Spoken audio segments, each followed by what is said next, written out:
Olá, estou de volta com o Play, o programa que liga você à informação. E hoje estou com o estúdio lotado. O pessoal veio aqui falar sobre um tema muito importante, Maio Laranja. Comigo aqui no estúdio, o presidente do Conselho Municipal dos Direitos da Criança e do Adolescente de Marechal Cândido Rondon, o Cleudimar Wolff. Também comigo aqui no estúdio a Gleice Ferreira, ela que é conselheira tutelar. Também, me perdi aqui, ó.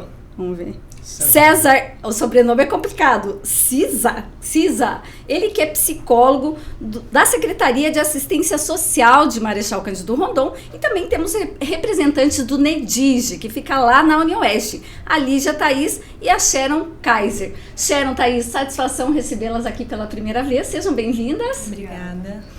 Cleudimar, é uma satisfação tê-lo aqui enquanto presidente dessa entidade tão importante para Marechal Cândido Rondon. Satisfação.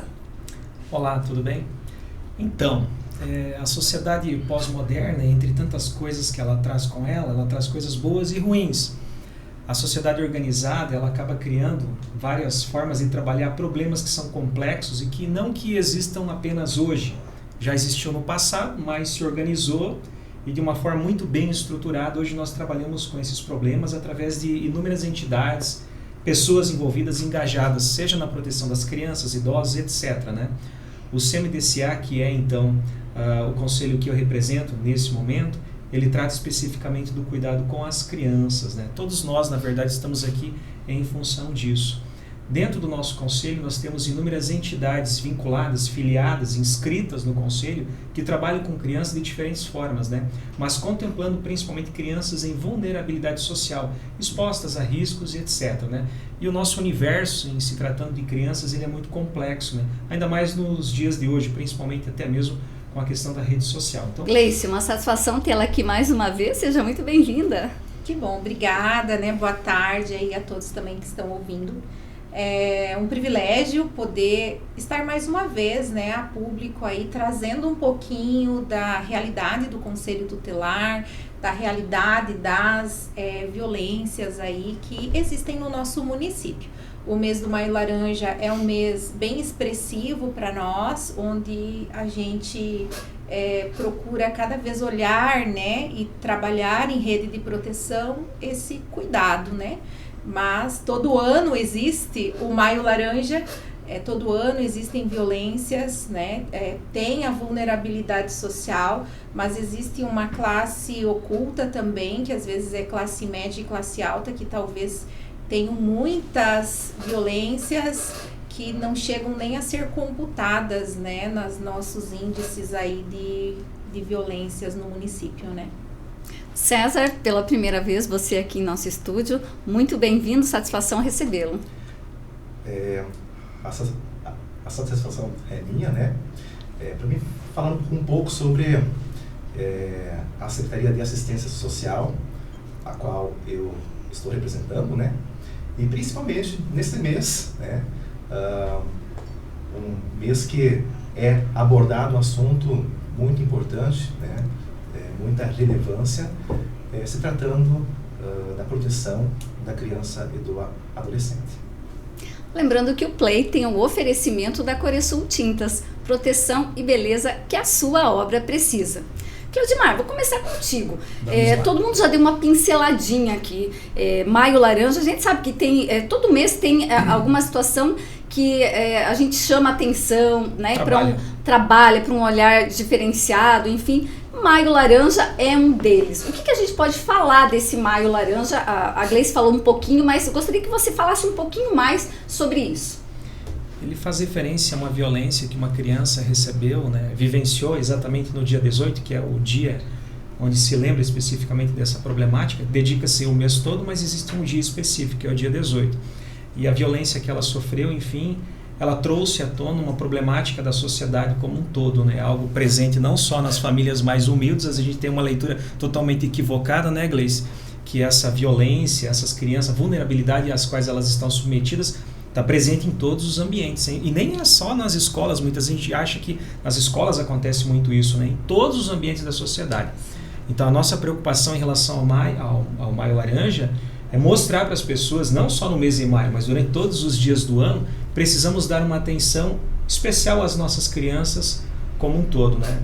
Nós temos vivenciado nos últimos dias situações assim das mais distintas no que diz respeito às violências em geral. Eu tenho acompanhado alguns casos de perto e isso realmente mexe muito conosco. A gente por vezes não entende como isso foi possível acontecer, como que aquilo aconteceu, uma família tão estruturada de repente no primeiro olhar e lá dentro no íntimo daquela família uma violência tão extrema, né? Em muitos aspectos, não necessariamente sexual, violência em outros sentidos também. Então isso muito nos preocupa enquanto conselho também. Uma das funções do conselho é fiscalizar o conselho tutelar, né? Mas não fiscalizar no sentido apenas cobrar. A gente precisa entender, por exemplo, quais são hoje as necessidades do conselho tutelar enquanto entidade para realmente prestar um serviço de qualidade. E de um tempo para cá nós temos falado muito sobre isso, de algumas necessidades e de coisas que precisam ser melhoradas dentro da organização como um todo. A prestação do serviço ela acontece muito, de uma forma muito árdua por todos os conselheiros. Mas a estrutura também tem que atender satisfatoriamente às necessidades, seja do veículo que faz o deslocamento, equipamentos elétricos, eletrônicos, etc., para fazer os registros, os atendimentos, deixar toda a rede a par, etc. E assim, o NEDIG, por outro lado, também é um grande parceiro nesse sentido.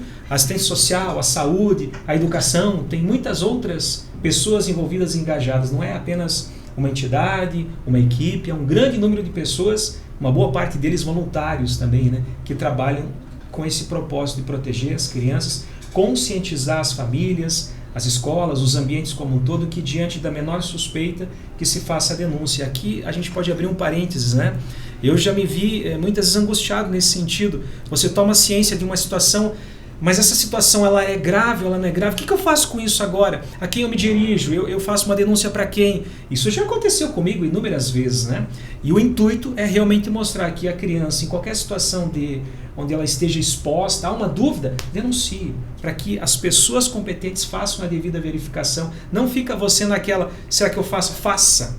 É o menor, né? Na dúvida. Isso, na dúvida, denuncie e deixe que as pessoas tratem do assunto, né? Mas isso acontece conosco, nós nos vemos questionando em grupos, às vezes, e aquilo lá, o que a gente faz com isso agora, né?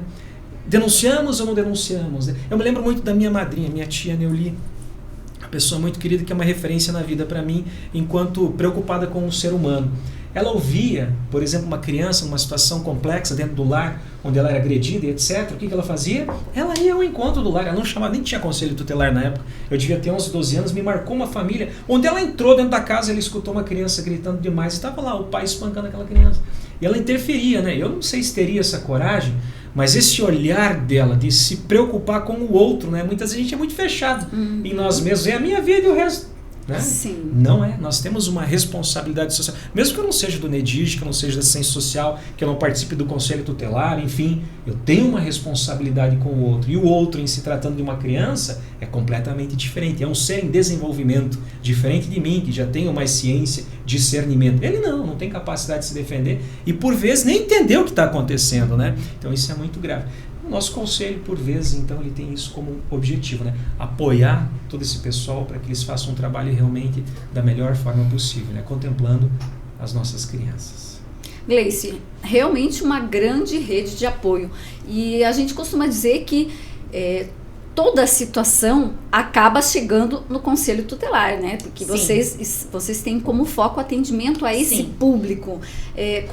Como é que é isso no dia a dia? Em 2024, quando a gente até chegou a participar aqui, a gente assumiu um colegiado, então o conselho tutelar ele é por 4 anos, então é de 2024 a 2027. E a gente chegou com essas situações chegando de uma forma muito abrupta e chegou e a gente falou, não, a gente precisa desenvolver algo nesse sentido que não seja tão agressivo a forma que chega, a gente consiga prevenir anteriormente algumas situações. E começamos a estudar, começamos ali a buscar, né, conteúdos, e montamos o projeto Conselho Tutelar na Frequência, né? Esse projeto ele é desenvolvido hoje nos colégios estaduais, onde o foco é frequência escolar. Então, os alunos que têm 5 faltas consecutivas ou 7 faltas alternadas num período que é estipulado pelo Estado, o município parece que tem 30 dias, o Estado 60 dias, eles acionam, fazem as buscas ativas, não teve resolutividade, não melhorou, acionam o Conselho Tutelar, né? Só que nesse meio tempo a gente já foi articulando com a promotora Nara, que é a promotora da Vara da Infância, né, e da Família. Conversamos, promotora Nara, temos um projeto assim, o que assim? Ela, perfeito, vai lá, montem o projeto, vocês não conseguindo sanar as vulnerabilidades, encaminhem aqui para o Ministério Público que a gente vai dar andamento no processo. E aí a gente foi, né, tendo o apoio ali, o promotor Caio viu o nosso projeto também, achou fantástico o projeto, falou assim, vai, né? Então era só o que a gente precisava, vai. E a gente foi, começou a ir nos colégios, tanto que hoje, após sair daqui, eu tenho 2 atendimentos em um colégio, onde a gente atende as famílias. Aí lá no colégio a gente não atende mais individualizado, não chama no conselho, atende no colégio. Porque tem algumas problemáticas que são no colégio. Tem algumas situações que precisam ser resolvidas lá dentro. Mas, por exemplo, tem violências como violência sexual, como que o colégio faz uma ficha SINAM, como que ele coleta um relato espontâneo. Tanto que a nossa gestão fez um passo enorme esse ano, que teremos uma capacitação agora, né, junto com o presidente do CMDCA e assistência social, sobre escuta especializada, né, sobre essa parte ali de como abordar, como coletar um relato espontâneo de uma criança sem expor ela, de um adolescente, não precisar estar revitimizando, contou para o professor, conta para o conselho tutelar, conta no CREAS, conta lá. Então, assim, todos os órgãos de proteção estão muito focados nessa questão de não revitimizar. Então, nós, como conselho tutelar, a gente tem conseguido antecipar algo, não tem caído tão de paraquedas coisas, mas a gente tem conseguido já realizar alguns encaminhamentos para fortalecimento de vínculo no CRAS, né? Quando já existe uma violência, a gente já tem como encaminhar para o CREAS, porque tem a violência ali já na família, precisa ser trabalhada, né? Não conseguimos, a rede não conseguiu, encaminhamos então todo o processo para o Ministério Público, que parte já para um processo administrativo e às vezes tem casos que viram até processo crime, dependendo da situação. E iniciou-se por uma infrequência escolar. Por isso que quando a gente comentava antes, né, o Maio Laranja é um mês específico para falarmos sobre esse assunto, mas ele se estende o ano todo. Então é muito importante a gente entender que o ano todo precisamos zelar pelo direito, né? O ano todo precisamos. E a responsabilidade é de todos, como o presidente do CMDCA estava comentando, a rotina, a família, o meu, né? Muita mídia social, muito celular. Isso acaba, não, mas o dele é o dele, o meu é o meu, não, né? A obrigação de cuidar, de zelar pelo direito é de todos, é da sociedade em geral, da rede de proteção, do conselho tutelar, mas é do vizinho, é do professor, é do coordenador. Mas eu não quero me envolver, eu não quero me indispor. O conselho pode se indispor, mas você não pode se indispor. Então, a obrigação é de todos. Essa visão da comunidade precisa ser, né, ali ter uma atenção melhor para essa roupagem diferente, que todos têm a obrigação de zelar, né? E os equipamentos vão trabalhando de forma que torna tudo isso melhor. A gente teve um resultado muito bom em 2024 com esse projeto, né? De alunos que retornaram para a escola, entenderam, as famílias entendendo, então a gente faz essa parte de orientação, a importância da frequência escolar, o que pode acontecer da infrequência, né, permanecendo, porque infrequência escolar é um crime previsto no Código Penal. E o aluno só é infrequente porque existem algumas coisas por trás dessa infrequência e muitas vezes é a violência sexual, muitas vezes é a violência física, né? Quando você vai... Isso, quando trabalhamos. Então, isso vocês acabam descobrindo isso. que tem sempre alguma coisa. Então, esse ano, a gente começou o ano melhor que o ano passado. Por quê? Conseguimos já, às vezes, lá na escola, pegar algumas coisas, encaminha para o CRES, encaminha para o CRAS. Então, não tem dado tanto aquele alarde, né? Digamos, meu Deus, chegou 5 casos. Não, porque já vem lá, na escola tem tal situação, vamos acionar o CRES, vamos acionar o... E assim, é um preventivo, né? Isso. E a gente queria muito conseguir algo que a gente... preventivo. E é muito difícil fazer as pessoas entenderem a importância do preventivo, porque parece que tem que ser o corretivo. Né? Então, a rede toda de proteção abraçou muito isso, tem nos auxiliado muito, CREAS, CRAS, né?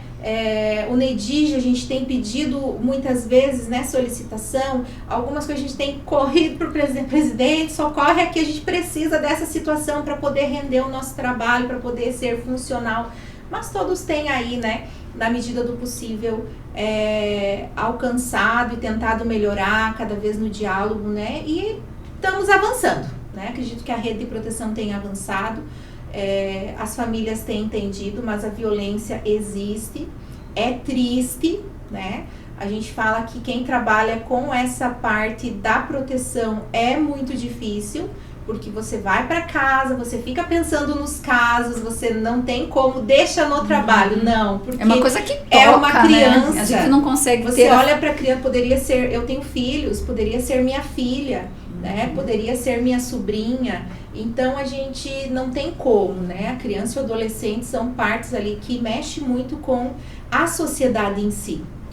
E é muito importante esse momento aí pra gente poder, né, avançar aí algumas barreiras na sociedade também.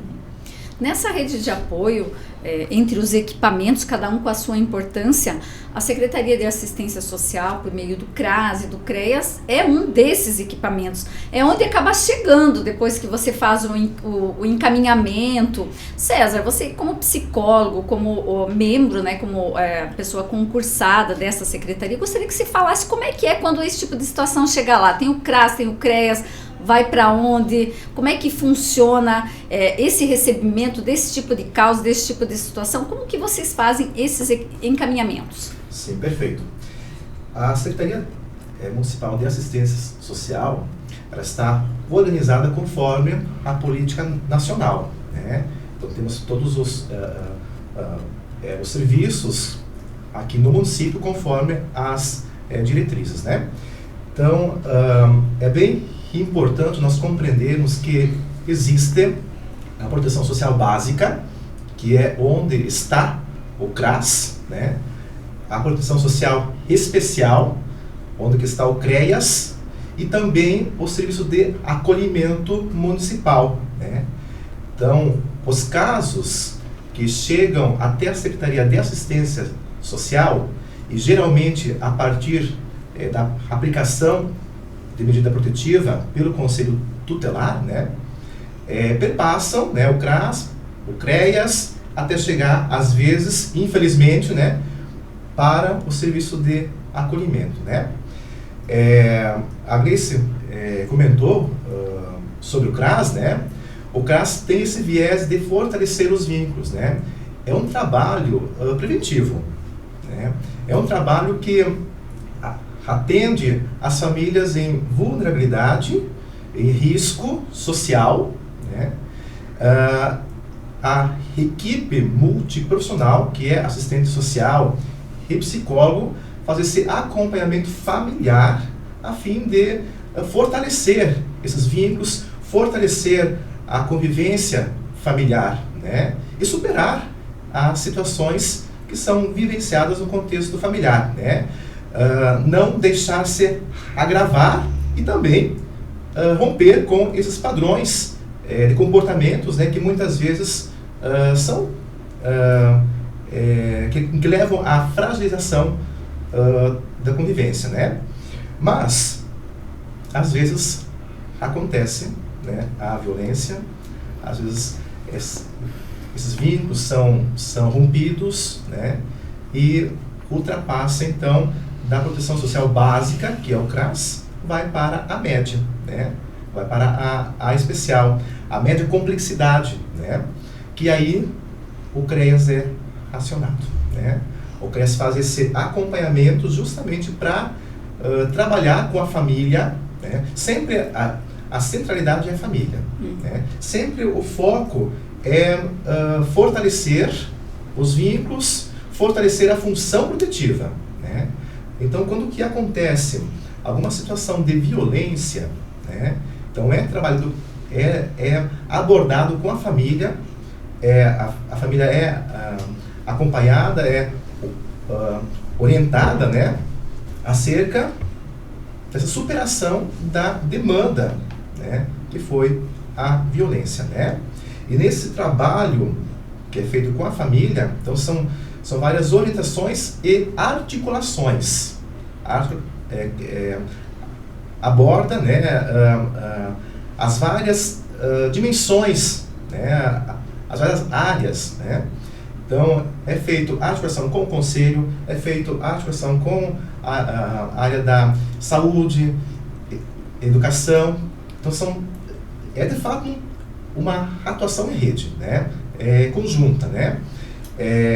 Visando, então, superar a situação e não se agravar mais ainda, né? Podemos dizer que é uma prevenção secundária, né? A situação aconteceu, né? Mas trabalhar com essa família, com essas crianças, com esses adolescentes, para que realmente isso não aconteça mais, né? Esse é o foco, né? Nesse acompanhamento familiar no CREAS, com a equipe multiprofissional também, né? Com assistente social e psicólogo, mas vale ressaltar que a atuação do psicólogo não é uma atuação de psicoterapia. Muitas vezes se confunde isso, né? Qual que é a atuação do psicólogo? Faço psicoterapia. Não necessariamente, né? É uma das áreas, né? Então, na assistência social, é um trabalho social. Quando que ele quer uma psicoterapia, aí sim é feito um encaminhamento, acionado a Secretaria de Saúde, que tem os psicólogos que farão esse acompanhamento, né? Então, é bem importante ter essa clareza, né? Qual que é a função do CREAS, né? Então, o papel mesmo da assistência social é sempre visando o cuidado, sempre visando essa proteção, né? E é bem importante nós ressaltarmos que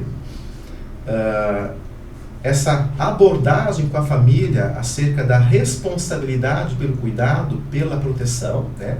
Mas não esquecendo que esse cuidado, essa proteção é papel, sim, do poder público também, né? É papel da sociedade, né? E quando você fala em poder público, né, estamos nós, então, enquanto CRAS, enquanto CREAS, enquanto Secretaria da Saúde, Educação, todos os agentes, né, para, de fato, cumprir, né, esse cuidado, essa proteção.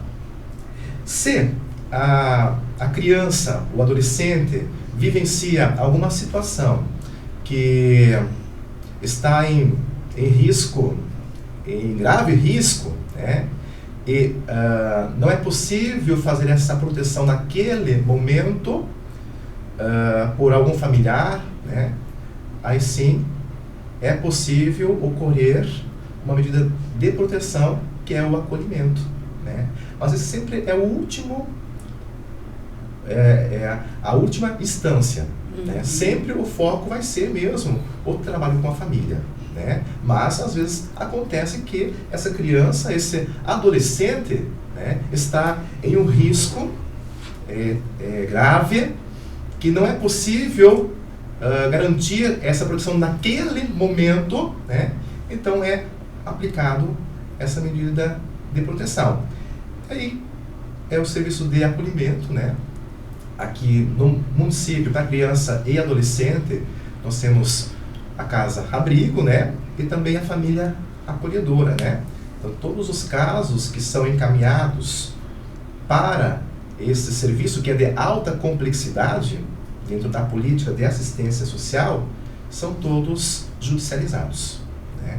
Então, a partir do momento que acontece o acolhimento, então necessariamente é feito o encaminhamento para o judiciário, né?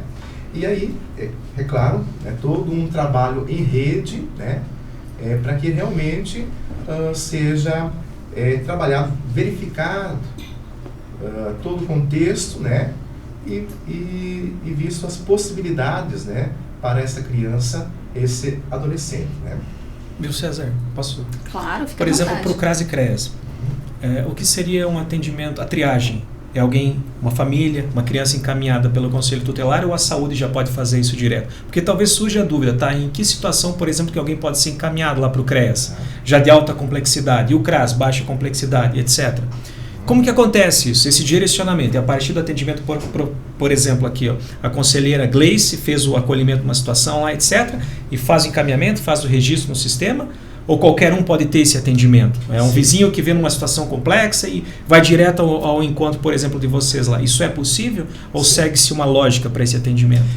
É bem importante essa questão, né? Porque no município nós temos o fluxograma de atendimento à criança em situação de violência, né?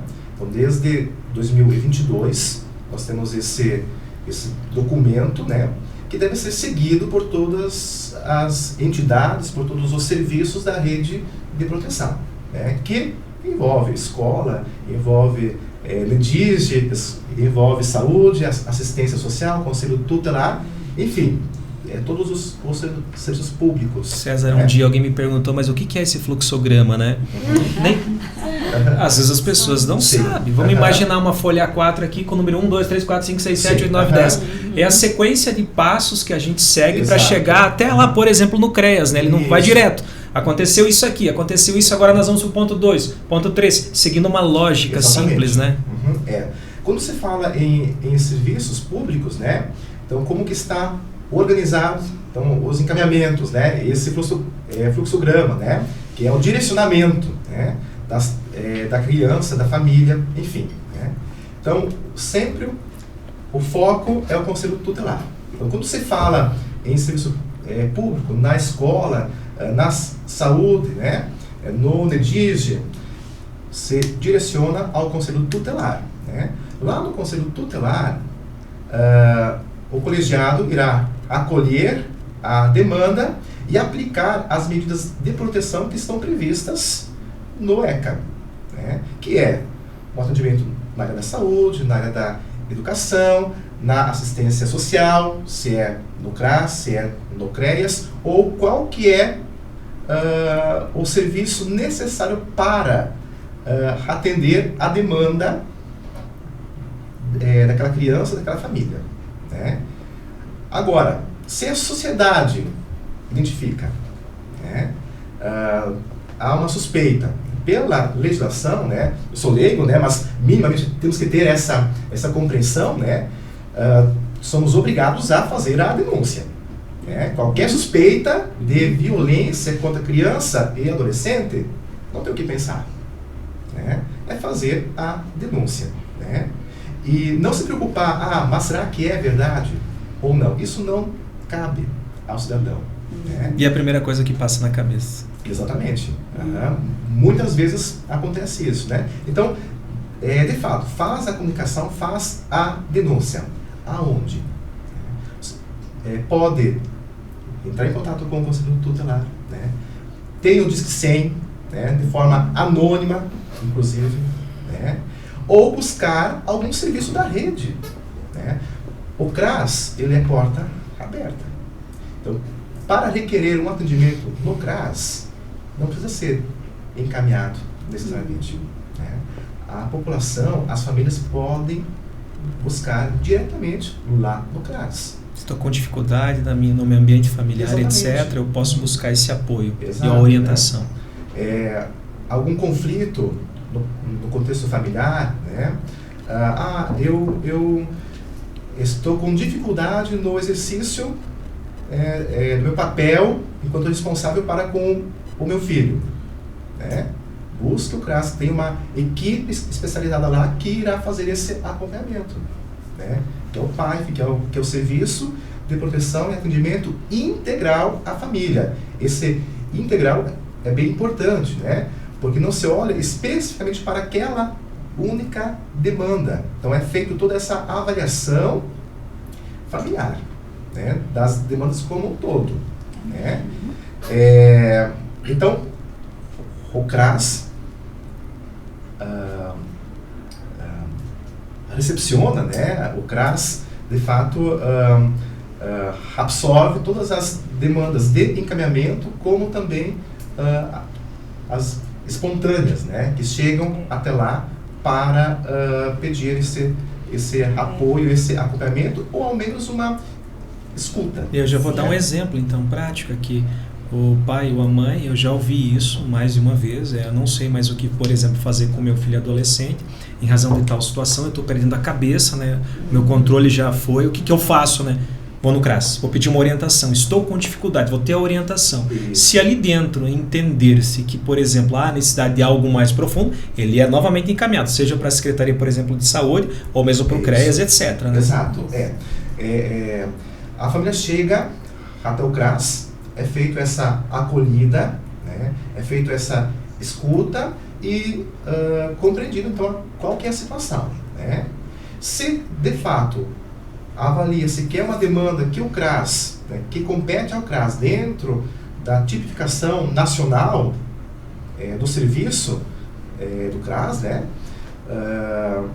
é inserido no acompanhamento, né? Agora, às vezes acontece a família chegar até o CRAS, é feito todo essa acolhida, né, e identificado que não é o serviço do CRAS que atenderá aquela demanda em específico. Então, o CRAS mesmo faz a orientação, ou faz o encaminhamento, aciona o órgão responsável para aquela demanda. O que é importante, às vezes, por exemplo, as famílias, e hoje até dá pra gente fazer até um apelo aos pais, né? Porque, eu tô aqui com o meu filho, não sei o que fazer, né? É muito importante procurar o auxílio da rede de proteção, mas também saber a importância da autoridade dos pais perante os filhos. Porque em algumas vezes eu não sei o que fazer, tó pra você. Não é assim, né? Muitas vezes os pais eles têm perdido essa autoridade, que não se perde com 12, 13 anos, se perde com 7, 8 até os 10 anos, e replica a perda da autoridade lá na infância, replica na adolescência. Porque muitas vezes quando eu não sei o que fazer com meu filho que tá só... Por isso, às vezes, entra como uma infrequência. Mas tem um laudo neurológico que está desatualizado há 8, 10 anos atrás. O meu filho é autista, mas ele está com laudo lá de 2005, por exemplo, né? Então, poxa, gente, como assim, né? Vai verificar, mas é que ele já tem um laudo. Mas o laudo tem que ser atualizado. Então, acaba entrando numa responsabilidade da família que ela acaba deixando para o colégio, acaba deixando... ele está indo no CRAS, então o CRAS que tem que... Não, é os pais. Eu fui na abertura do projeto do judiciário que teve, onde eles fazem a preparação para os adolescentes, e uma frase que o Dr. Renato, ele comentou que firmou muito em mim: pai manda, filho obedece. E os pais, eles têm perdido esse poder familiar e estão numa situação deles não sabem como agir. Então, é muito importante a parte do CRAS, a parte do CREAS, a parte da rede de proteção, né? Mas os pais têm que ter ciência. Meu filho, eu acho que ele tem. Acha? Então, vai procurar. Mas eu coloquei na fila faz 2 anos. Mas vai ver, vai verificar. Ninguém me ligou, mas vai verificar o que aconteceu, vai atrás. Então, às vezes, assim, aí quando a gente fala assim, o pai negligente, a mãe, como negligente, tá na fila de espera há 3 anos. Mas você foi verificar o porquê que tá na fila ainda? Será que não chamaram? Teu número não desatualizou? Porque o povo troca muito contatos, então... Aí a gente vai verificar, poxa, mas a gente tá aqui, mandou mensagem, ligou, agendou 2 vezes, ninguém veio buscar guia. Então, assim, é importante os pais entenderem o poder que eles têm. Eles precisam abraçar as suas responsabilidades. Mas o meu filho tá bem-vindo ao mundo real da paternidade e da maternidade. Essa é a realidade. Criar filho não é fácil. Criar filho tem suas dificuldades, tem ali, né, os momentos onde você precisa de ajuda do CRAS, precisa de ajuda do Conselho Tutelar. Sim, e procure ajuda. Mas tem que saber, a ajuda vem para auxiliar e não para tomar conta do que é o seu poder familiar, né? Então, por isso que acaba tendo esses acolhimentos, às vezes institucionais, para poder trabalhar separado a família da criança e do adolescente. Porque naquele momento tá tão vulnerável os sentimentos da família, com o que fazer, o que não fazer, ao mesmo tempo que é violento, é carinhoso, não sabe. Tem que acontecer o acolhimento institucional, tem que haver, mas o Conselho Tutelar acolheu. Sim, neste momento, como o César comentou, para que exista, a intenção é que sempre se retorne para a família. Mas o que você não cuidou naquele momento, demonstre que tem interesse em cuidar, demonstre que tem. Então é importante trazer essa responsabilidade para a família e não somente para o colégio, para a escola, para o Conselho Tutelar. Estamos aqui montando cada dia estratégias diferentes para poder auxiliar e poder trabalhar essas vulnerabilidades. Mas o poder familiar nunca vai deixar de ser a parte fundamental, né? Quem manda é o pai, quem manda é a mãe, quem manda é o responsável legal naquele momento. O meu filho não quer ir para a escola, ele não tem querer, ele tem que obedecer, né? Então, assim, logicamente acaba parecendo ser meio duro a forma, mas, gente, muitas vezes a gente não quer ir trabalhar, muitas vezes a gente não queria estar talvez aqui, mas a gente tem compromissos, tem prioridades, tem coisas que precisamos desenvolver e seguimos, né? Com as situações difíceis e fáceis, mas os pais precisam ter esse consenso, e eu acredito que é isso que o CRAS trabalha muito preventivamente. Olhem com outro olhar, olhem de uma outra forma. O adolescente precisa obedecer à mãe. Aonde se perdeu isso? Aonde se perdeu a mãe, filho, tá pronto para a escola? Não, eu não vou hoje. Como não vou hoje? Né? Você tem que estar, né? Então, a importância, acabou se perdendo esse poder familiar, né? E é bem isso que o CRAS faz, né? É esse fortalecer os vínculos, né? Os vínculos ainda preventivos existem, né? Mas estão fragilizados, né? E quando você fala em vínculos, é justamente essa questão dos papéis, né? Então, muitas vezes, existem essas inversões de papéis.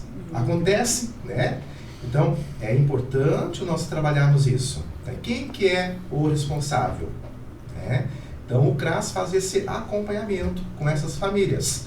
E é bem importante, né, quando que começa uma situação, né, ou está com uma dificuldade, não deixar se agravar. Porque aí pode ser que não seja mais CRAS.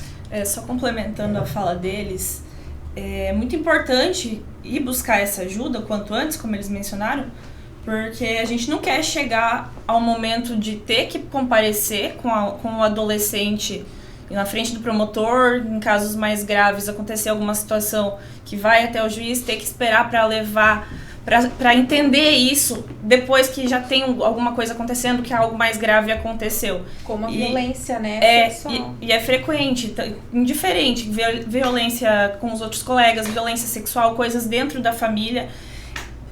Toda semana a gente vê casos lá no Ministério Público, assim, que a gente lá do NEDIG, eu e os outros advogados, a gente acompanha as oitivas, né, dá um auxílio para os adolescentes.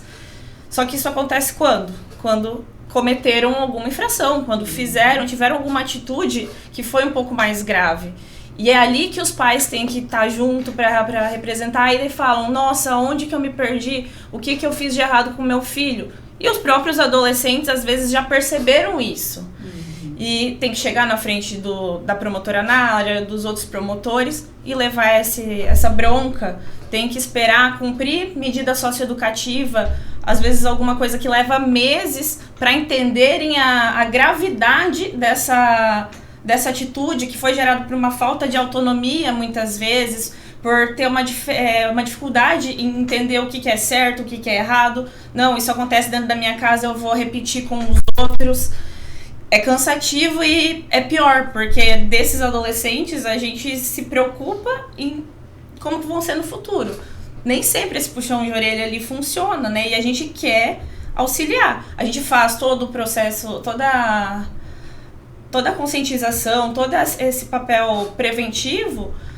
Nós do NEDIG também vamos nos colégios, a gente dá palestras sobre diversos temas. Agora em maio vai ser bem focado na violência sexual, né, no abuso infantil, mas a gente fala de outras questões, como a Gleice mencionou, sobre a frequência escolar, sobre questão de relações mesmo com os outros colegas, e a gente faz muito isso, só que realmente não tem como deixar isso só na mão das entidades que fazem esse papel de assistência, só na mão do colégio, deixar o filho, mas ele estuda integral, então é responsabilidade do colégio. Não é bem assim, tem gente que pensa que é. Isso, e muitas vezes eu já ouvi, Gleice, em frequência escolar, mas por que né, não vão cuidar lá das crianças?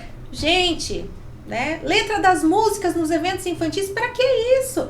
Gente, é lá, é de pequeno, é o incentivo, é a forma, né? Não se perdeu com 14, se perdeu de 7 a 10, onde você direciona, né? Tá aqui o psicólogo, onde sabe que, né, todos os processos da aprendizagem, da capacidade cognitiva de você poder desenvolver toda a questão do que é o correto, do que não é, conduta, quem é autoridade, quem não é, quem que direciona isso? Os pais. Então, se os pais não direcionam, não vai ter um problema terrível hoje que é a tela. Nós estamos falando de violência sexual, mas ainda a gente está no mundo físico. E ainda existe... E a violência sexual, que hoje já muitas vezes não se fala tanto, mas, gente, a violência sexual, ela é cibernética, né? E ainda a gente tá um mundo obscuro ainda na nossa sociedade, mas as crianças dia inteiro no celular, adolescentes, quando não estão na escola, estão com o celular. Nas escolas agora estaduais, proibido o celular, a maioria das escolas tem a caixinha para deixar o celular, justamente para não ter situações de violência sexual dentro do colégio. Por quê? A violência sexual não é o ato sexual consumado, mas a exposição do corpo, alguém que pede foto, né, das partes íntimas. Então, assim, tudo isso, essa violência cibernética aí que tá vindo, né, desse mundo artificial, tá sendo muito mais grave do que essa física que os nossos olhos têm visto, que são violências que o IML não pode fazer um laudo, não São vai coisas constatar, que facilmente você exclui mas ele de um aparelho. psicologicamente ele tá gritando socorro, a menina tá gritando socorro, o adolescente tá gritando socorro, mas não tem como se provar que esse socorro, tá bom, vamos fazer um boletim de ocorrência e encaminhar pro IML. Se a violência foi cibernética, não existe, né? Então, existe a violência sexual, ela tá indo para um âmbito muito além do que a gente está debatendo aqui. E isso que torna preocupante e as ações preventivas cada vez mais urgentes para se detectar na infrequência escolar. Poxa, mas tá se sentindo triste por quê? O que tá acontecendo? Vai olhar, tá sofrendo bullying lá porque enviou a foto da parte íntima para um colega que divulgou com os outros colegas. Violência sexual. Só que o adolescente tá lá encolhido, não quer ir na aula porque não tem coragem de olhar para os colegas. Então, essas ações preventivas, né, em loco, assim, precisam ter. Porque muitas vezes eles não têm coragem de vir até o CRAS. Eles não têm coragem de ir até o CREAS. Vai ir até o conselho tutelar com que prova, mãe? A mãe nem tem acesso ao celular do filho, porque tem senha. Ou às vezes acaba acontecendo e a criança não tem coragem de contar pros pais, ou se conta, não acredita, é mentira. Isso. Outra coisa que a gente percebe bastante, as crianças e adolescentes, por não terem realmente em quem confiar, muitas vezes, às vezes não se sentem confortáveis com algum professor que estaria capacitado para isso, esperam para contar para terceiros e isso fica perdido, eles não sabem quem procurar. E eu digo isso porque eu tô no NEDIG agora há pouco tempo, Mas mexe muito comigo, como a Gleice mencionou, isso, a gente tem que trabalhar muito o emocional, atendendo esses casos de infância e juventude. Em várias palestras que a gente fez, em falas em colégio, aconteceu de virem falar com a gente no final. De puxarem algum outro colega no canto. Posso fazer uma pergunta? Como que funciona? Mas é que eu conheço alguém que está passando por uma situação assim, assim, assado. Nem sempre conhece alguém, às vezes é a própria pessoa. E eles esperam alguém de fora, que eles provavelmente não vão ver mais, para obter alguma informação. Porque não sabem realmente quem procurar, não sabem como que eu vou fazer. Tá só aqui no celular, minha mãe não acredita, não adiantou nada eu falar. Para onde que eu corro? Realmente, Lígia, você como pedagoga pode falar um pouco disso? No ano passado nós fizemos todas as escolas aqui de Marechal, né, na cidade, e a gente trabalhou a historinha do Pipi e da Fifi. Então, de crianças do 1º ao 5º ano, ali de 6 até 10, 11 anos, eu acho que vai.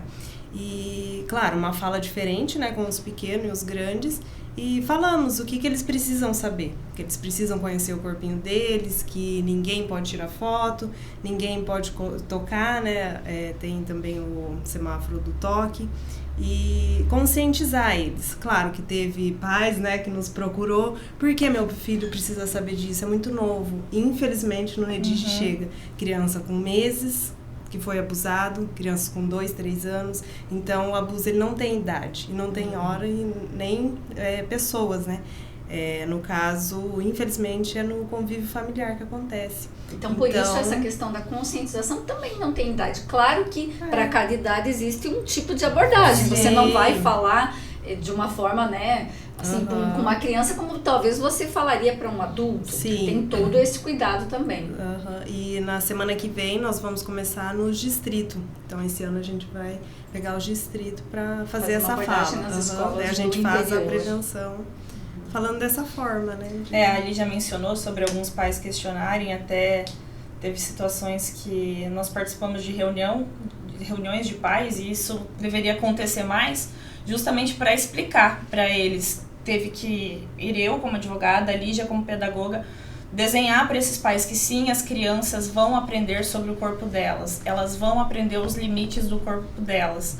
A gente teve que explicar isso em reunião de pais para não caírem em cima da escola. Que eles chegam em cima depois. Da escola. Só que tem uma forma de lidar com criança de 5, 6 anos e tem outra forma de você lidar com um adolescente de 13, 14.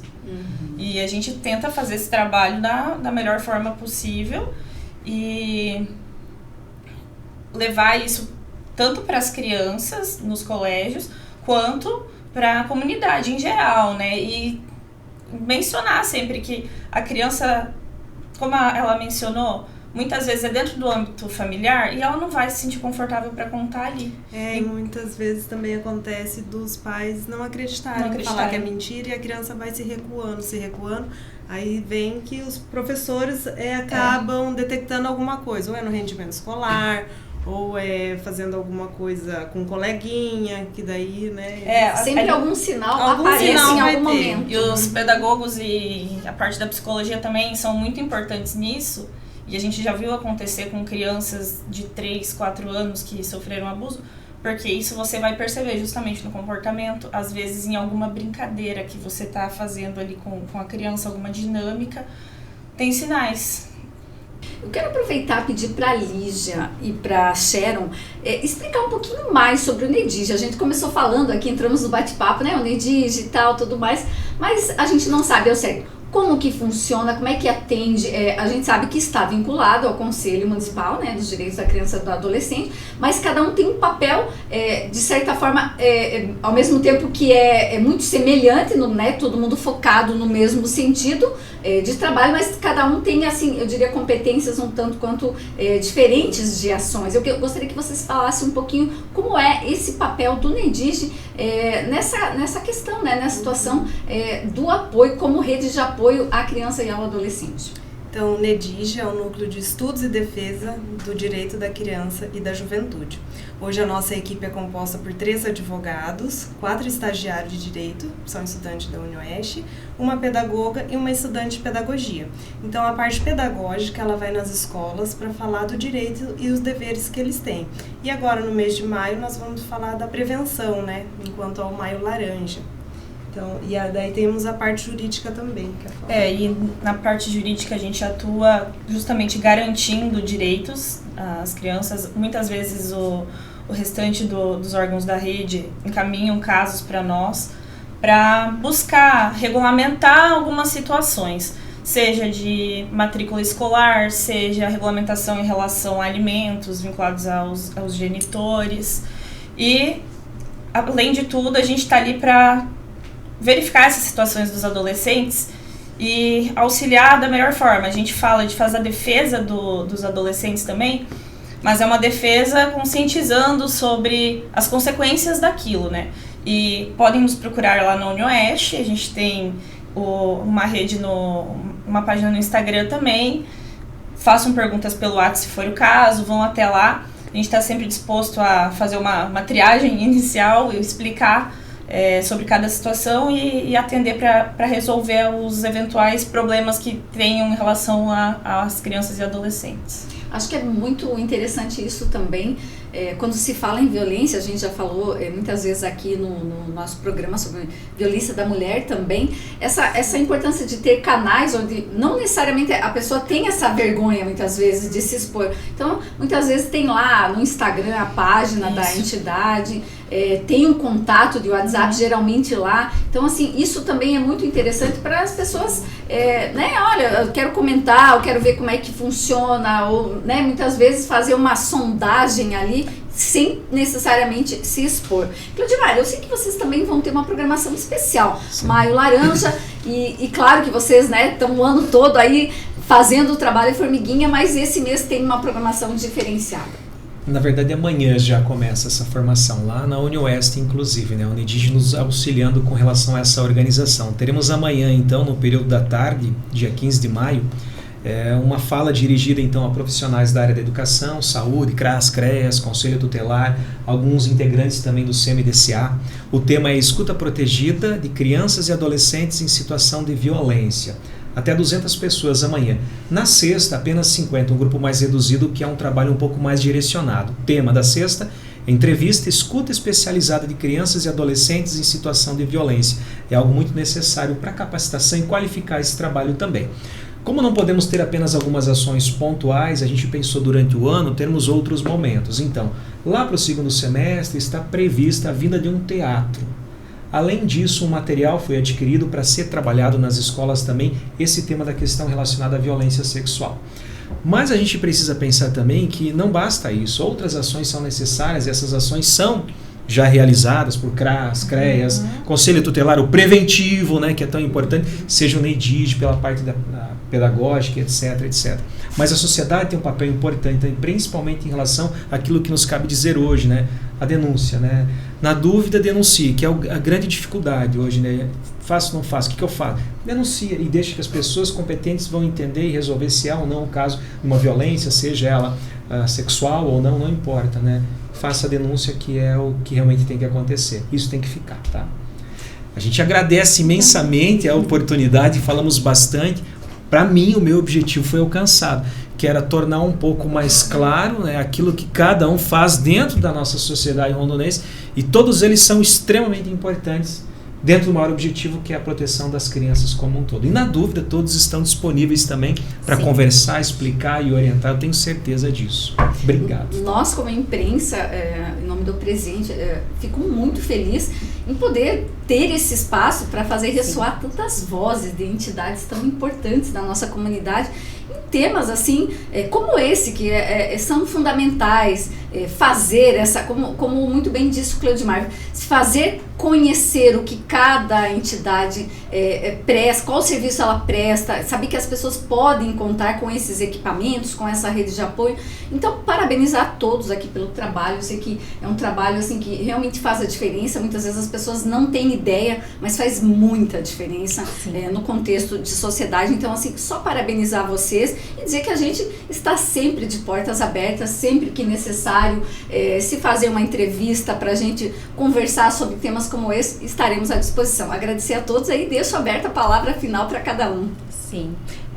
Eu agradeço, então, em nome do Conselho Tutelar, né, as conselheiras lá, a Michele, Mirazélia, a Margarete e o conselheiro Jean também, né, que me incumbiram de estar aqui representando o Conselho Tutelar. O Conselho Tutelar, ele é plantão 24 horas, então cada dia tem um conselheiro de plantão, né, 24 horas ali para essas denúncias, né, e estamos aí muito felizes de poder expressar um pouquinho o nosso dia a dia e à disposição.